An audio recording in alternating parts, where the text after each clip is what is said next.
Fala pessoal, tudo bem? Sejam muito bem-vindos para mais um encontro do nosso curso de Direito Administrativo para o essencial de delegado.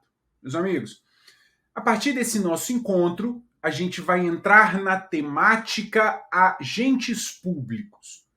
E aí nós vamos passar na parte doutrinária, conceitual de agentes públicos, na parte constitucional e na parte jurisprudencial. Temática extremamente relevante para nós, ok? E para fechar agentes públicos, nós vamos estudar a lei de improbidade administrativa, claro, com as alterações promovidas pela lei 14.230. Perfeito? Pessoal, então vamos iniciar o nosso estudo com a temática agentes públicos e eu coloco para você o tópico número 1, em que nós vamos falar do conceito de agentes públicos. Anota para mim no seu material que a expressão agente público é um gênero que se refere a uma pessoa física que, em caráter permanente ou temporário, com ou sem remuneração, exerce uma função pública. Então, a expressão agente público se refere a um gênero, a uma expressão mais ampla, que se refere a uma pessoa física que, em caráter permanente ou temporário, com ou sem remuneração, exerce uma função pública. Perfeito? Muito bem. Pessoal, relevante dentro do estudo dos agentes públicos está as teorias que vão tentar explicar a relação que o agente público possui com a administração. E aí nós temos essas três teorias. Nós temos a teoria do mandato, a teoria da representação e a teoria do órgão. A primeira teoria, a teoria do mandato. Pessoal, por ela, o agente público seria um mandatário do Estado. Pela teoria do mandato, o agente público seria um mandatário do Estado. Essa teoria do mandato não é aplicada no Brasil. Ela apresenta um erro para fins de aplicação no direito brasileiro, no direito administrativo brasileiro. O mandato, como a gente sabe, estudado lá no direito civil, pressupõe a autonomia de vontade das partes. O sujeito quer ser mandante e o outro quer ser mandatário porque eles querem, porque há uma autonomia de vontade. Situação que não acontece na relação entre a administração e agente público. Na relação entre administração e agente público, não há essa relação de autonomia. O agente público é agente público, via de regra, porque houve a aprovação em concurso público. A segunda teoria que vai tentar explicar é a teoria da representação. Por ela, o agente público seria um representante do Estado. O agente público representaria o Estado. Essa teoria também não é aplicada no direito brasileiro. Porque a representação, pessoal, é um instituto de incapazes no Brasil e o Estado não é incapaz. Surge então a terceira teoria, a teoria do órgão, que por ela o agente público representaria o Estado. Onde estivesse presente o agente público, presente estaria o próprio Estado. Então, pela teoria do órgão, o agente público apresentaria, exatamente isso, apresentaria o Estado. Onde estivesse presente o agente, presente estaria o próprio Estado.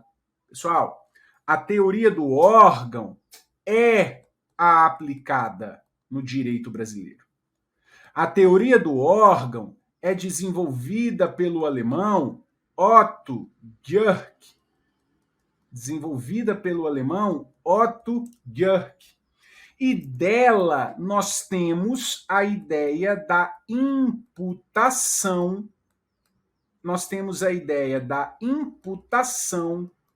Volitiva. Perfeito? A vontade emanada pelo agente público é imputada ao próprio órgão, ao próprio ente a qual o agente público está vinculado. Na teoria do órgão, o agente público apresentaria o Estado, de modo que, ao emanar uma vontade, a vontade emanada é imputada ao órgão a qual aquele agente público está vinculado. Essa é a teoria aplicada no Brasil. Perfeito? Muito bem. Continuando o nosso caminho, a gente vai entrar agora na classificação dos agentes públicos. E a primeira classificação que nós vamos estudar é a classificação do agente político, perfeito? Pessoal, o agente político, para ser considerado agente político, nós vamos ter 3 características elencadas pela doutrina. Primeiro, pessoal, a investidura no cargo ocorre por eleição. A investidura no cargo ocorre por eleição ou nomeação pelos eleitos. Então, para marcar um agente político, eu tenho a eleição ou a nomeação pelos eleitos. A segunda característica é a transitoriedade na função. A segunda característica é a transitoriedade, o caráter transitório na função pública exercida. E, por fim, a terceira característica, as decisões tomadas por esses agentes políticos, que são decisões políticas, de alocação de recursos, financeiros, também de elaboração das políticas públicas.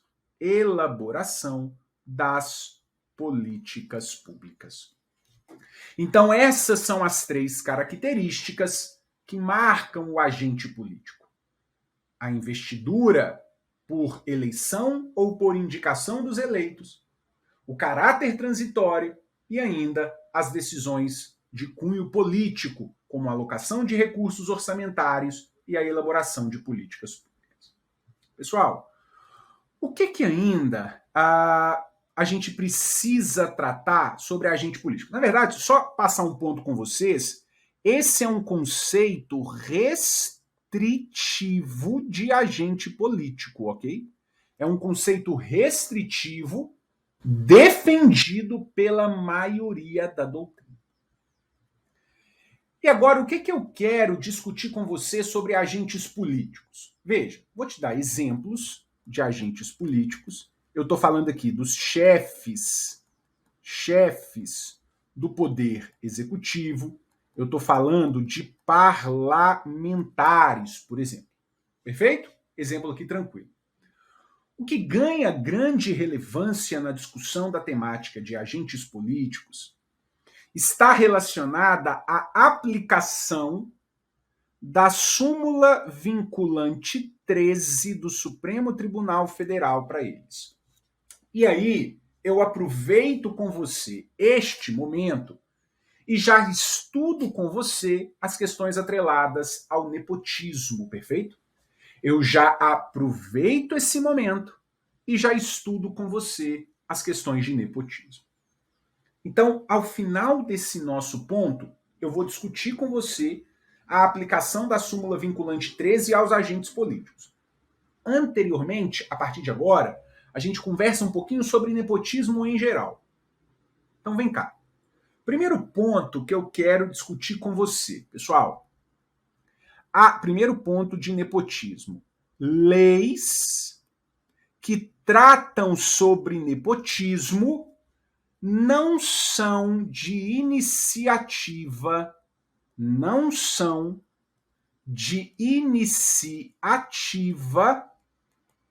privativa do chefe do executivo. Primeiro ponto.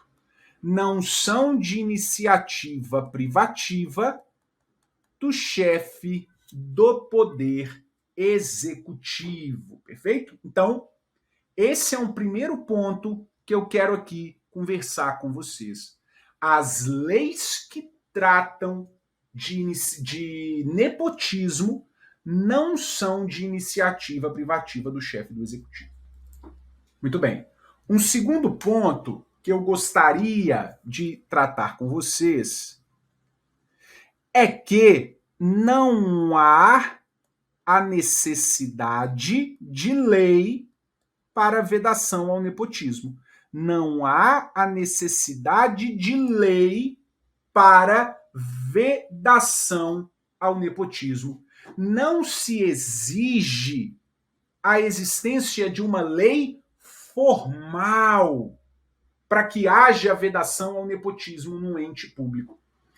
A vedação ao nepotismo decorre da própria Constituição, decorre dos próprios princípios constitucionais assegurados no texto constitucional. Perfeito? Muito bem. Terceiro ponto, pessoal, é que a súmula vinculante 13 não exaure a matéria de nepotismo.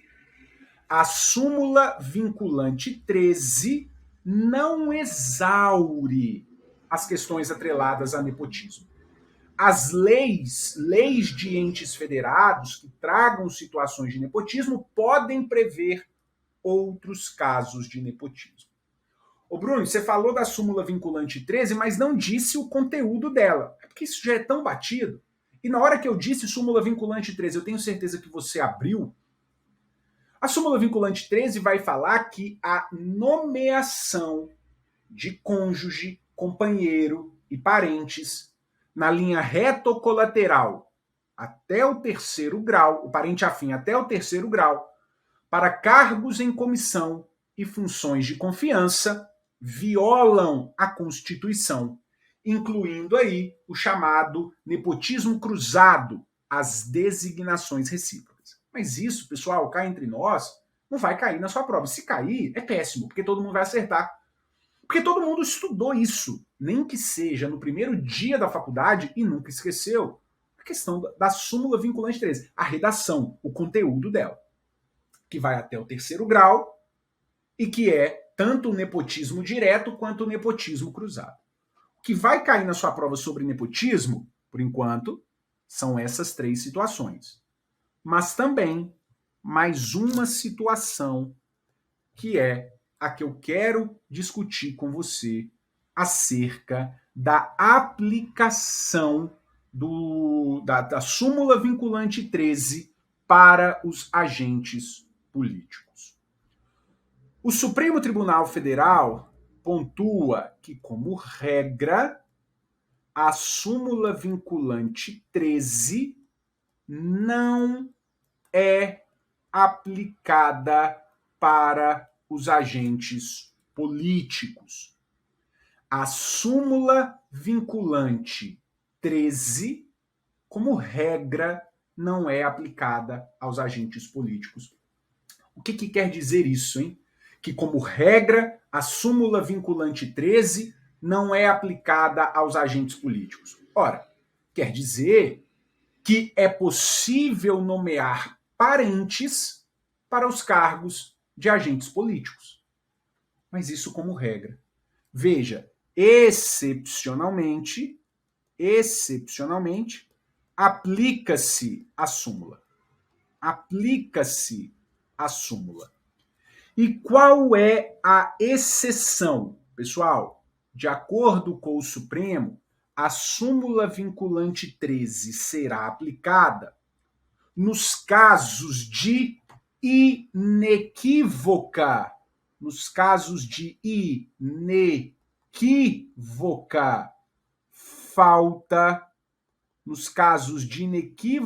falta, de razoabilidade na nomeação.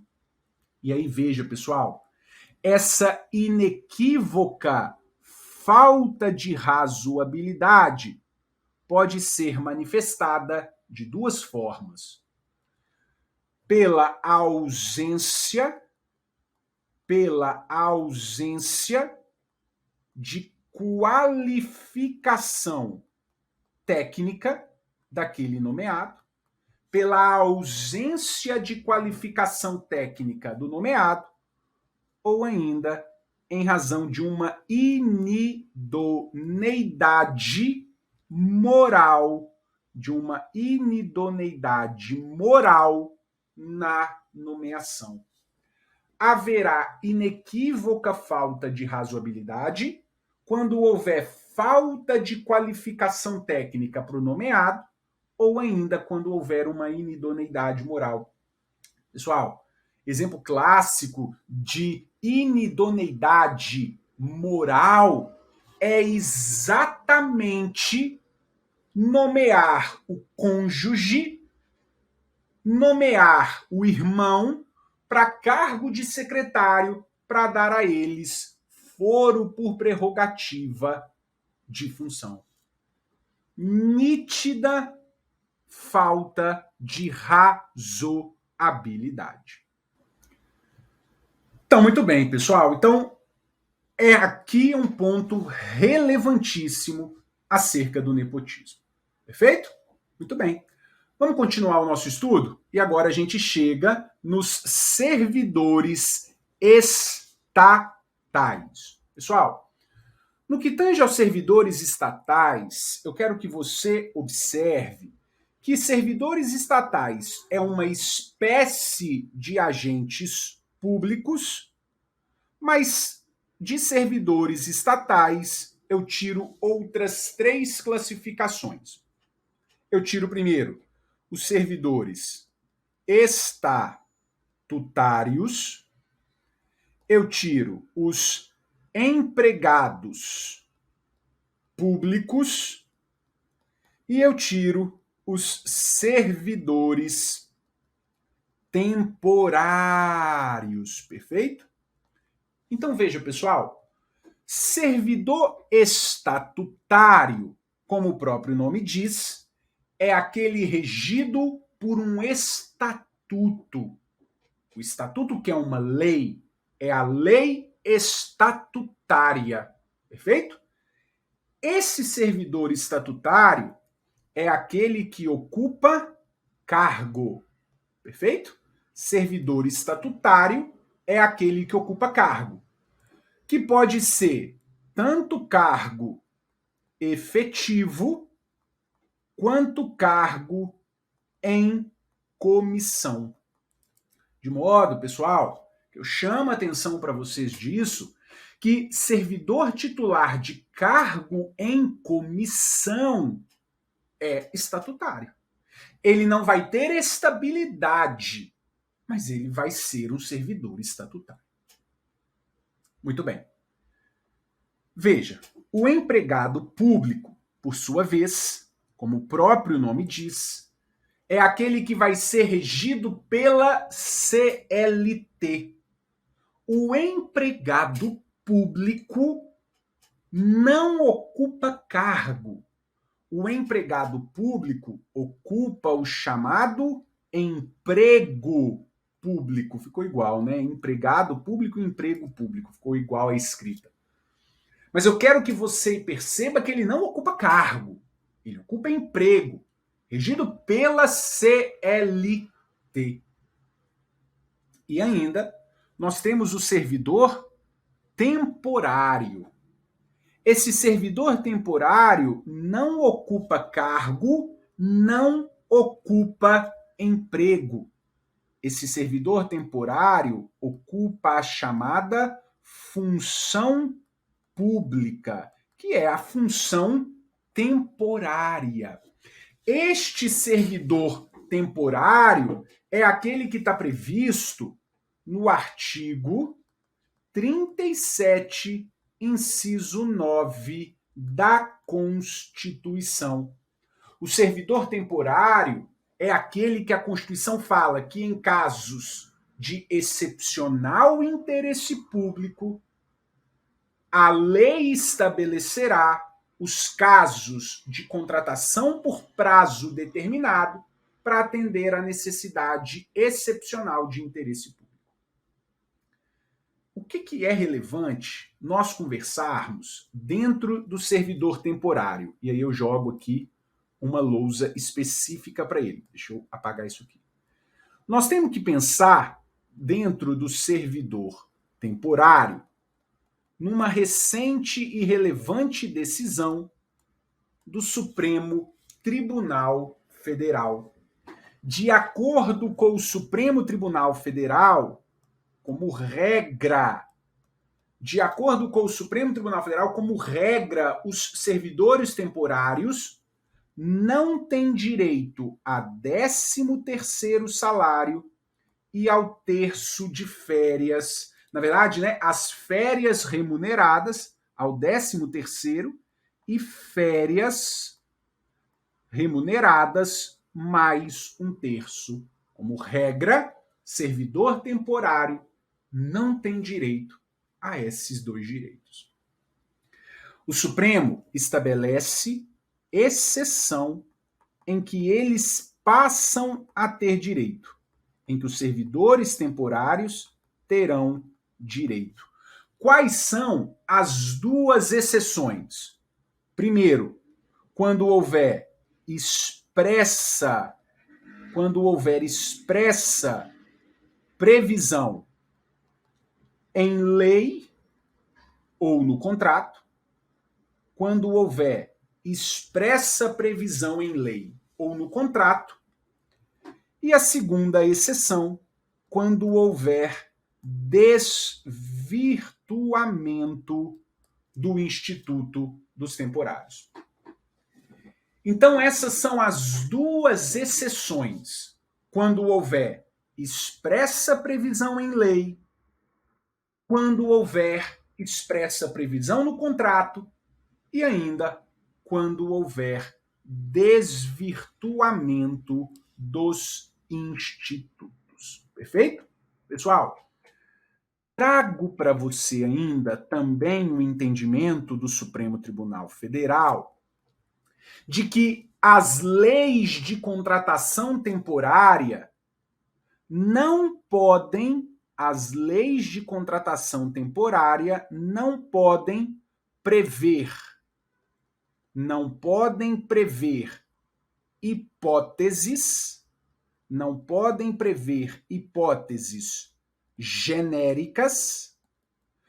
podem prever hipóteses genéricas, nem prorrogação indefinida do contrato. Não podem prever hipóteses genéricas nem prorrogações indefinidas do contrato de trabalho temporário. Um contrato temporário, né? Não é de trabalho. Perfeito? Muito bem. Vamos seguir, pessoal? E a gente chega agora nos militares. Anota, os militares são pessoas físicas que prestam serviços às forças armadas. Os militares são pessoas físicas que prestam serviços às Forças Armadas, bem como à Polícia Militar e ao Corpo de Bombeiro Militar. Os militares não têm grande relevância em prova de direito administrativo.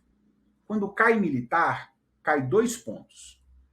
Cai que a eles são proibidas a greve, são proibidas a sindicalização. São proibidas a greve e proibidas a sindicalização. E outra coisa que cai é de que aos militares aplica-se o teto remuneratório. Perfeito? É isso, basicamente, o que nós temos que saber de militar. Para fechar esse nosso bloco, trago para você os chamados particulares em colaboração com o poder público. Esses particulares em colaboração com o poder público podem se dividir em 4. Podem se dividir nos chamados agentes honoríficos, podem se dividir nos chamados agentes delegados, agentes honoríficos, agentes delegados, nos agentes credenciados e ainda nos chamados gestores de negócios públicos. Gestores de negócios públicos. Muito bem. Pessoal, o agente honorífico é aquele que exerce uma função pública relevante. O agente honorífico é aquele que exerce um munus público. É aquele que exerce uma função pública relevante. Por isso o nome, veja, agente honorífico.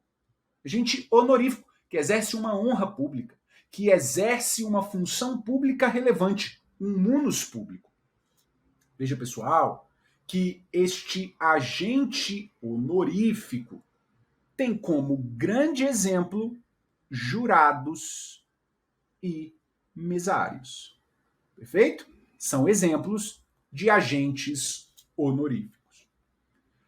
Agora, veja, os agentes delegados, por sua vez, que não é você, delegado de polícia, são aqueles que exercem uma função pública específica. São aqueles que exercem uma função pública específica, realizando essa função em nome próprio, perfeito? Exercendo essa função em nome próprio. Pode-se dar como exemplos os tradutores juramentados. Pode-se dar como exemplo os tradutores juramentados, os leiloeiros, os notários, perfeito? Trazendo aqui também exemplos de agentes delegados. Trago para você agora, então, a figura dos agentes credenciados e dos gestores de negócios públicos. Os agentes credenciados são aqueles que vão representar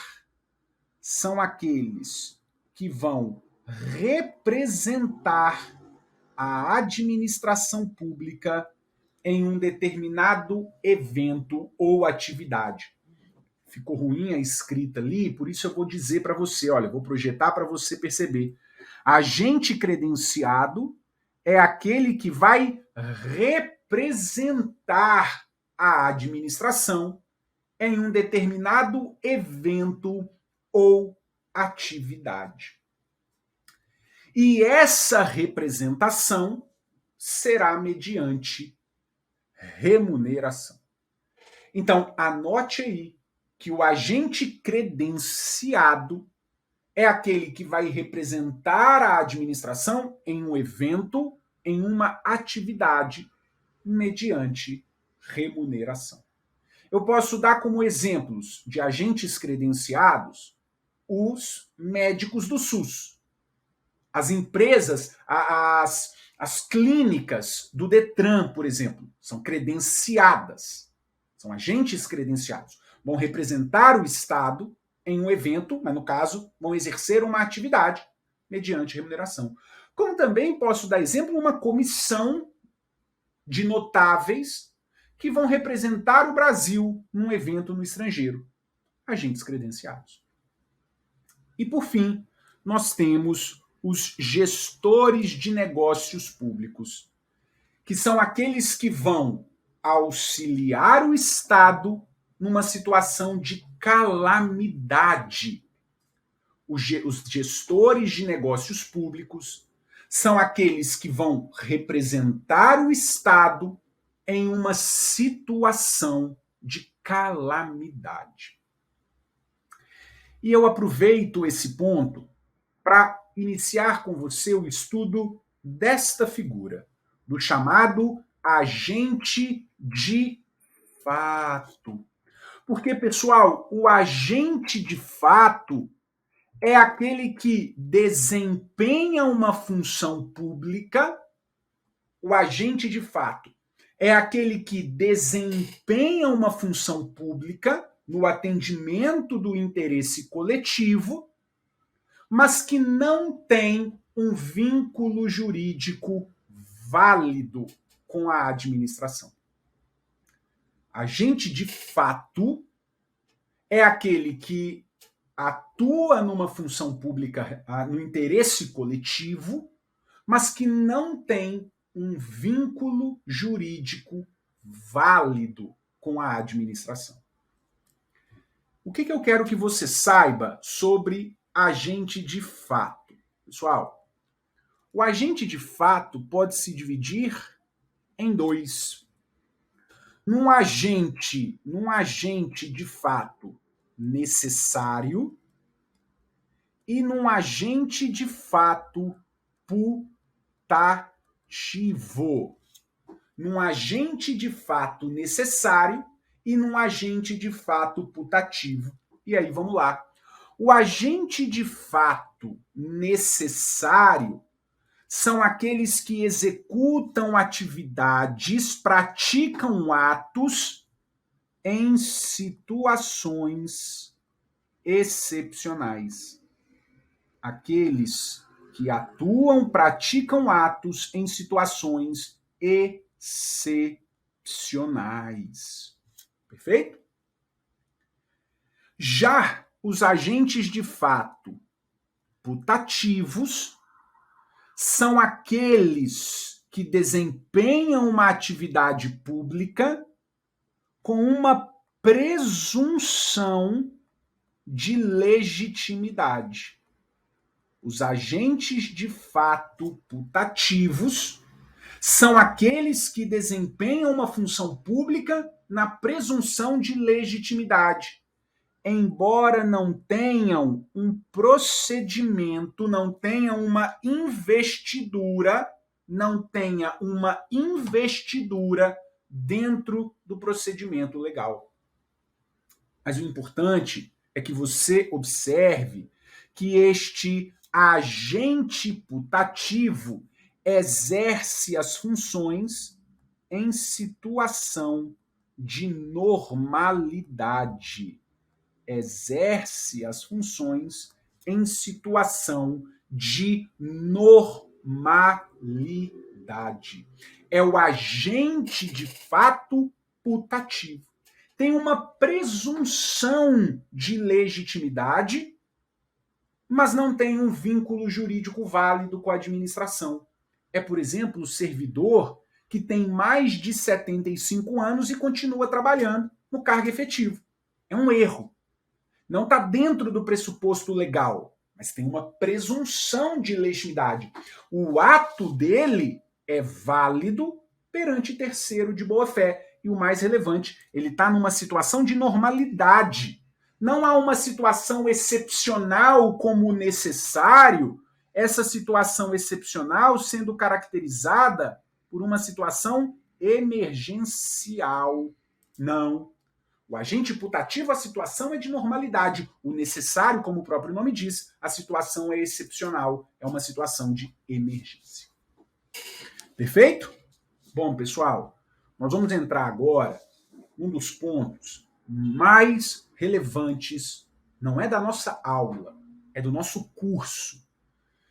Porque eu vou passar com você nesse tópico, veja, nos artigos constitucionais obrigatórios. Esses artigos constitucionais obrigatórios são extremamente relevantes, tanto a literalidade da Constituição quanto as jurisprudências que eu vou falar a rodo para você aqui agora. Então vamos começar primeiro com o artigo 37, inciso 1 da Constituição, que trata do acesso a cargos públicos. Anota para mim, no artigo 37, anota ou olhe o texto constitucional, está escrito aí na Constituição que os cargos, empregos e funções são acessíveis a brasileiros e a estrangeiros que preencham os requisitos legais. Cargos, empregos e funções são acessíveis a brasileiros e estrangeiros que preencham os requisitos legais. Livre acesso aos cargos públicos. Mas o mais relevante é a OBS. É a OBS da tatuagem.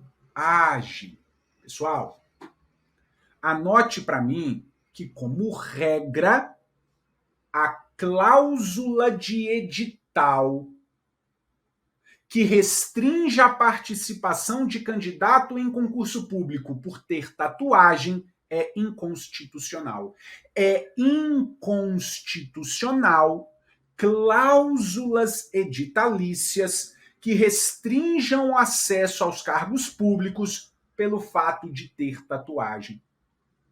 De acordo com o Supremo Tribunal Federal, a tatuagem na sociedade brasileira hoje, uma sociedade complexa na sua natureza, a tatuagem é forma de manifestação de pensamento.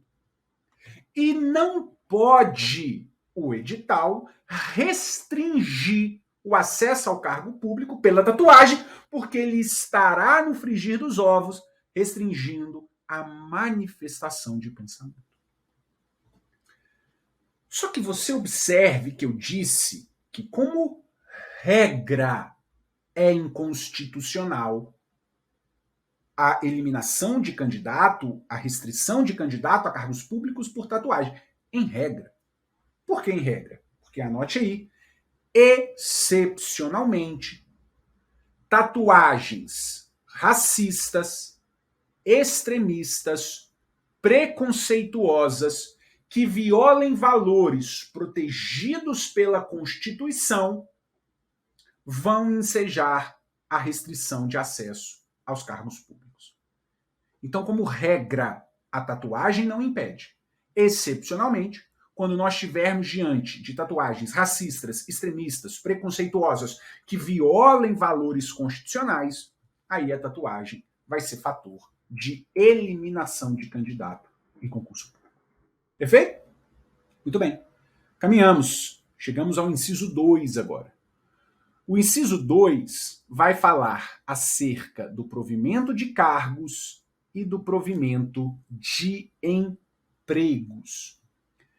De acordo com o artigo 37, inciso 2, a investidura em cargos e empregos depende da aprovação prévia em concurso público. A investidura de cargos e empregos depende da aprovação prévia em concurso público, que é de prova ou de prova e título, que é um concurso de prova ou de prova e título, ressalvados cargos em comissão, que são declarados em lei de livre nomeação e exoneração. Esse é o artigo 37, inciso 2. E o que eu quero, a partir dele, falar com você de inúmeros julgados, de inúmeros não, mas de alguns consideráveis julgados e súmulas do STF e do STJ. Trago para você, primeiro, a súmula vinculante 43, que vai dizer que é inconstitucional toda modalidade de provimento que propicia ao servidor investir-se sem prévia aprovação em concurso público destinado ao seu provimento, em cargo que não integra a carreira na qual anteriormente investido. É inconstitucional toda modalidade de provimento que propicia ao servidor investir-se em cargo não integrante da carreira para a qual ele fez concurso. Pessoal, volta e meia o Supremo enfrenta esse tema. Por exemplo, o sujeito que fez concurso para nível médio e é alçado para um cargo de nível superior. Ora, isso aconteceu muito na administração pública. Sujeito que fez concurso para investigador, na época, se não me engano, era detetive, muito antigo isso, foi sendo promovido na carreira de detetive, chegou ao ápice e virou delegado. Pode isso. Isso é inconstitucional. Modalidade de provimento que propicia ao servidor investir-se na carreira para a qual ele não fez concurso. Súmula vinculante 44, que vai dizer que só por lei se pode sujeitar a exame psicotécnico a habilitação de candidato a cargo público. Só por lei pode se sujeitar o exame de psicotécnico. O que essa súmula vinculante 44 está dizendo? Ela está dizendo que a mera previsão de edital não é suficiente para legitimar o exame de psicotécnico. Bom, vamos lá. É possível o exame de psicotécnico em concurso? É possível e ocorre. Só que não pode apenas a previsão do psicotécnico em edital. Tem que estar no edital? Tem que estar no edital, mas tem que estar na lei que cria o cargo. Por isso, a súmula vinculante 44 estabelece que só por lei se pode sujeitar a exame psicotécnico a habilitação de candidato a concurso público. Perfeito? Muito bem. Ainda continuando, no 37, inciso 2, trago agora para você outras duas súmulas do STF e uma do STJ. Súmula 683 do STF, que vai dizer que o limite de idade para inscrição em concurso só se legitima em face do artigo 7º, inciso 30 da Constituição, quando possa ser justificado pela natureza das atribuições do cargo a ser preenchido. O que eu quero trazer para você é que é possível limitação de idade em concurso público. Só que eu quero que você observe o seguinte: existe a idade mínima, existe a idade máxima. A idade mínima deve ser exigida no momento da posse e a idade máxima no momento da inscrição para o concurso. Perfeito? A idade mínima no momento da posse e a idade máxima no momento da inscrição do concurso.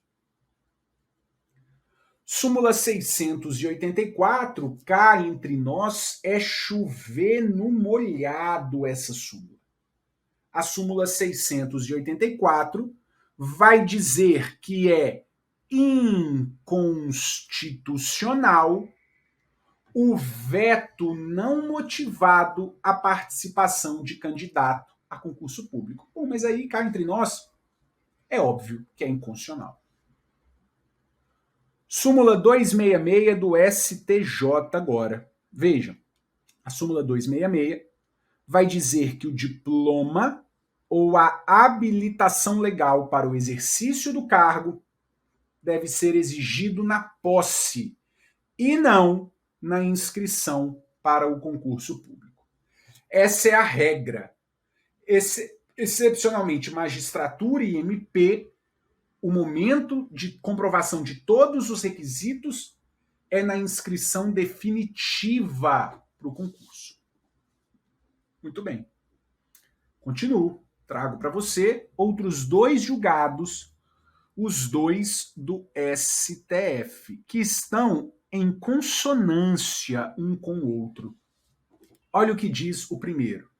O primeiro vai dizer que a nomeação tardia de candidatos aprovados em concurso público por meio de ato judicial, a qual atribuída eficácia retroativa, olha, pessoal, não gera direito às promoções ou progressões funcionais que alcançariam, houvesse ocorrido, a tempo e modo, a nomeação. A nomeação tardia de candidato não gera efeitos retroativos, não gera direito às promoções, progressões funcionais que o sujeito teria se ele tivesse sido nomeado a tempo e modo devido.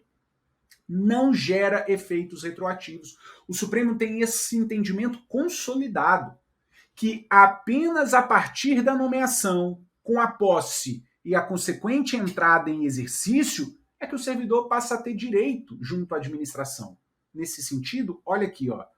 O candidato nomeado tardiamente por força de decisão judicial, olha, não tem direito à contagem retroativa do tempo de serviço.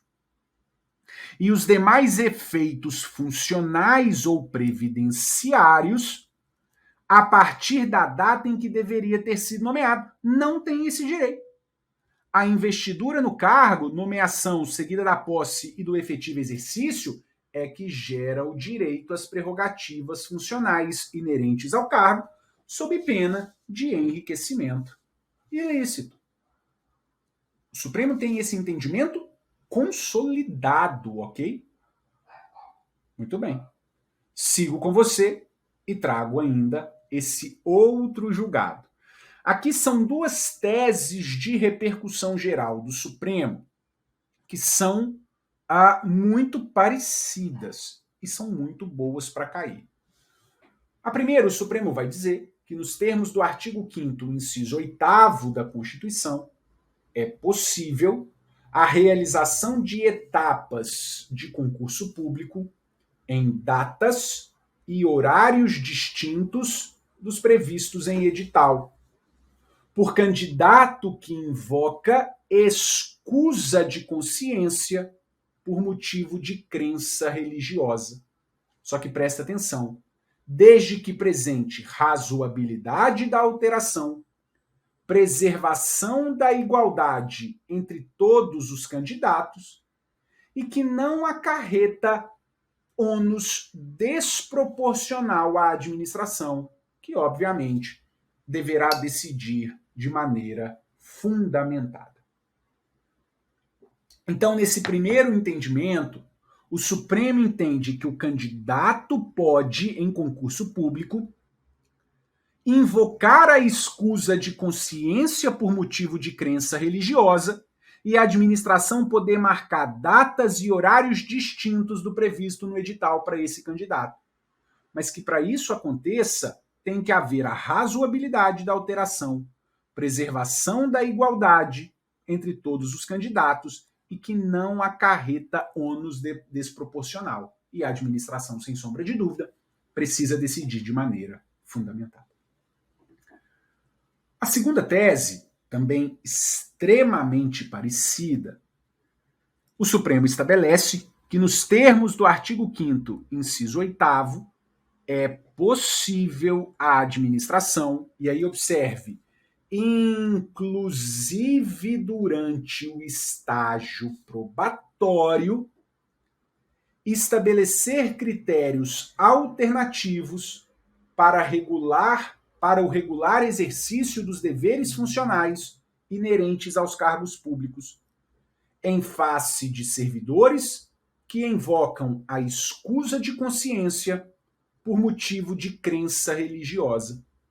Só que veja, pessoal, desde que razoável a alteração, não caracterize desvirtuamento no exercício das funções e não acarrete ônus desproporcional à administração, que obviamente deverá decidir de maneira fundamentada. Perfeito? Então, muito bem, pessoal. Julgado relevantíssimo do Supremo, com grande probabilidade de cobrança na nossa prova. Perfeito? Eu encerro aqui com você e no nosso próximo bloco, na verdade, na nossa próxima aula, eu trago para você o artigo 37, inciso 5, e vou discutir com você também uma tese de repercussão geral fixada pelo Supremo. Depois disso, nós vamos no artigo 37, inciso 7, falar do direito de greve. Mas isso, meus amigos, é no nosso próximo encontro. Um grande abraço. Fiquem com Deus. Tchau, tchau.